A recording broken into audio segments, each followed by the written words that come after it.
Welcome to my PowerPoint presentation on why Friends to the End is an Overtuned perk in Dead by Daylight. Friends to the End triggers upon hooking a survivor. If the hooked survivor is not the obsession becomes exposed and their aura is revealed to the killer for a short period.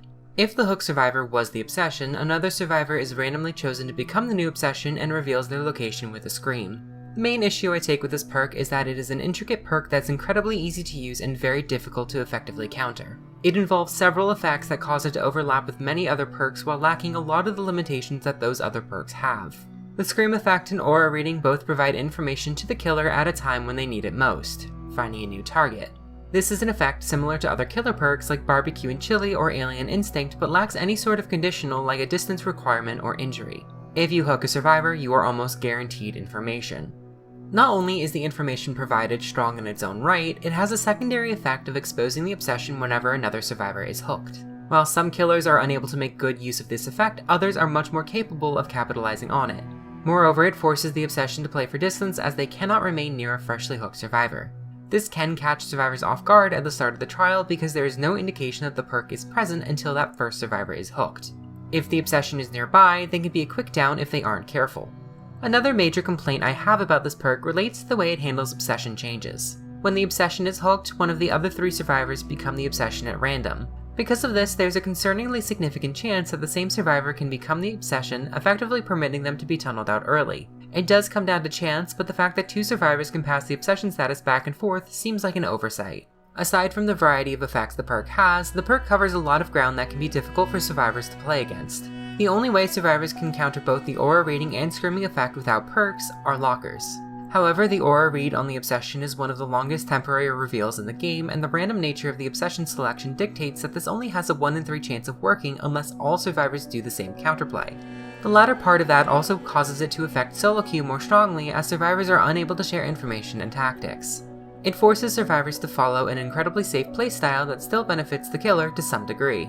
The only other means of countering Friends to the End are through somewhat uncommon survivor perks. There are 3 key effects granted by Friends to the End: Screams, Aura Reading, and Exposure. Screaming can only be countered by 2 perks, Calm Spirit and Hardened, both of which are uncommon choices due to their inconsistent value.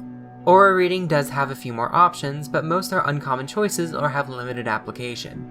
Lastly, Exposure can be mitigated by Vigil, which is a strong perk, but it doesn't outright prevent the exposure. If you're caught in an unfortunate position, it may not save you. Beyond the breadth of the effects that the perk has, it also lacks a key distinguishing feature that many contemporary obsession perks have. It gives value regardless of whether you interact with the obsession or not.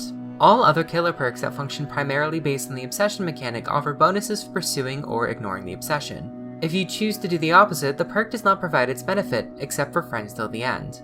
It does not matter if you interact with the obsession or a different survivor, the perk triggers some benefit regardless, which goes against the general design philosophy of obsession perks. The only importance that the obsession mechanic has is dictating which effect triggers. Going beyond the mechanics of Friends till the End, it offers up some nasty synergies with other killer perks and powers. Many killers have high mobility or teleportation effects that allow them to capitalize on the exposed status regardless of distance. Perks like Nemesis can freely make the new obsession oblivious and let you read their aura, allowing you to easily sneak up on them. Furtive Chase can easily be chained together with the information you're provided. Similarly, Remember Me can readily acquire more stacks. The perk isn't just good by itself, but it synergizes with so many other perks. Suffice to say, I think this perk offers too much reward for too little risk. The change I will propose offers survivors more counterplay with less of a ubiquitous effect for the killer. The key change is that, like Furtive Chase, the obsession changes to the rescuing survivor rather than randomly changing upon the obsession's hooking.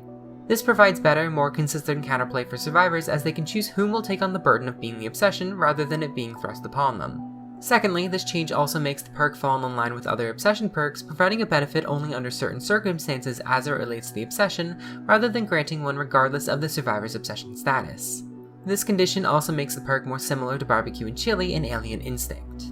I also chose to reduce the aura read in exchange for more exposed time to reduce how much the obsession needs to hide while also allowing a little more wiggle room for some killers to better capitalize on the effect. Thanks for watching, leave a like and put your thoughts in the comments below.